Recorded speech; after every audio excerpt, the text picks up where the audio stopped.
Willem, I would love you to talk a bit about your investment style.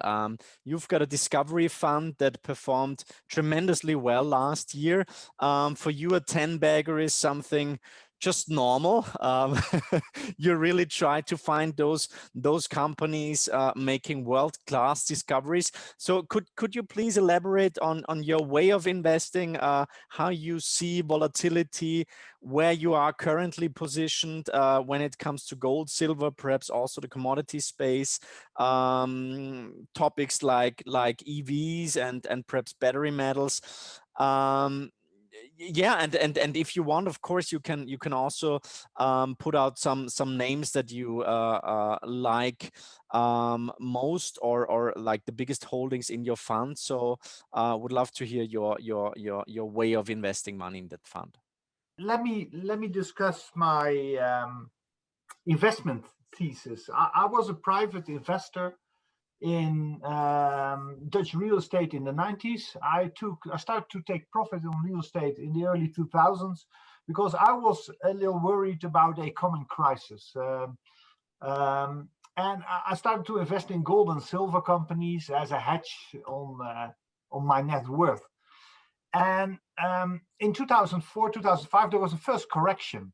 And all my holdings, I had 30 different holdings, they all went down 40, 50%. But 3 did much better.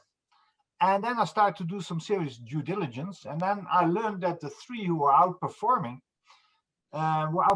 because they all 3 made a major discovery that year. They were producing already, were producers. And that made me change my mind as an investor. And I thought, if making a mineral discovery is such a value creator, then I should focus on that part of the mining space. And that's what I've done since 2005. I had a discovery investment letter tipping investors about new discoveries. But I stopped doing that because there was a banker who was a friend of mine. And he said, "You're stupid, you send out your best tips for $99. You should keep that tips close to yourself and build a fund around it." And that's how the Commodity Discovery Fund started in 2008. But I made a big mistake. I started at the top of the last commodity cycle. So for the last 12 years, we experienced a downturn. And in this downturn of 12 years, it was a brutal downturn, and many of our peers, they didn't survive. But we kept net inflows every year because I have quite a large retail following in the Netherlands, and they stuck with us. And during this long downturn, we had 4 years in which our gross return was over 70% a year, 70. So this clearly shows that the model works, and the outperformance compared to, let's say, the GDX is incredible. Gold was up last year 25%, GDX was up a good 25, 27%. We were up 85%. And the difference can be explained because we only invest in small companies responsible for large discoveries. I know you're on the board of Tudor Jones. You know the wealth creating effect of a Tudor Gold, not Tudor Jones. Oh, sorry, Tudor Gold.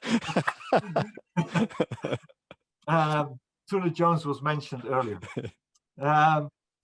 So if you concentrate as an investor, and we are lucky that we're still a small fund. We crossed the $100 million mark in December, but we're still a small fund. And small is beautiful in this space because the best returns are realized when you can invest in a junior mining company, which is still not followed by many investors, which still has a market valuation of only 10, 20, maybe 30 million.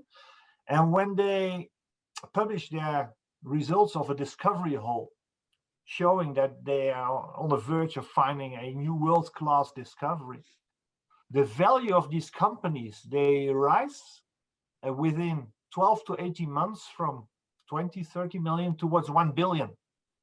And this happened to the gray mining last year. This happened to Greatland Gold last year. So these are 2 great examples of 10 baggers in our portfolio. They're number 1 and number 2 in our portfolio because we are like a opportunistic commodity hedge fund. We can scale up our positions very rapidly. We don't have a large management structure. So I'm the fund manager. I'm doing the hunting. I'm looking for the new discoveries. And when I feel that we found a new discovery, yesterday we had a new situation. I can't mention the name, but we bought over $300,000 of shares, within 24 hours.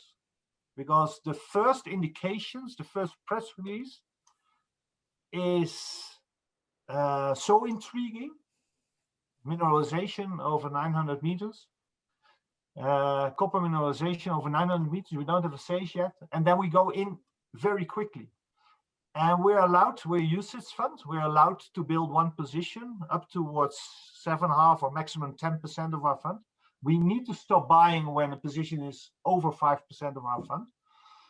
But you have these rapid gains, and we learned not to sell. When you have a world-class discovery, you don't sell. You buy the dips. It's like the best bull market ever.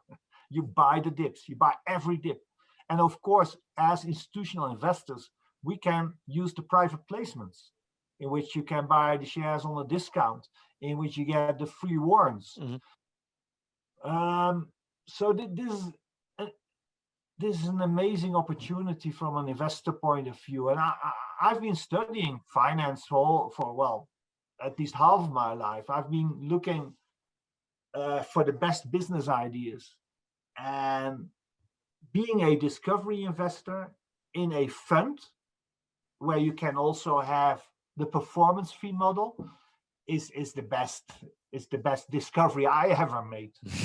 And I'm always very honest about it. I always tell my investors, I want to make money, and I want to have part of your profits, but I only will take part of your profits if we make more than 6% a year. And and if you make 80% a year, nobody blames you for taking part of the profits. And I love this. I live for it. I've never worked so hard in my life. I work for 12, 14 hours a day, hunting for the next discovery. You need to work hard. You need to study a lot, but I love it. And I always call it's like fishing for older guys, for boomers.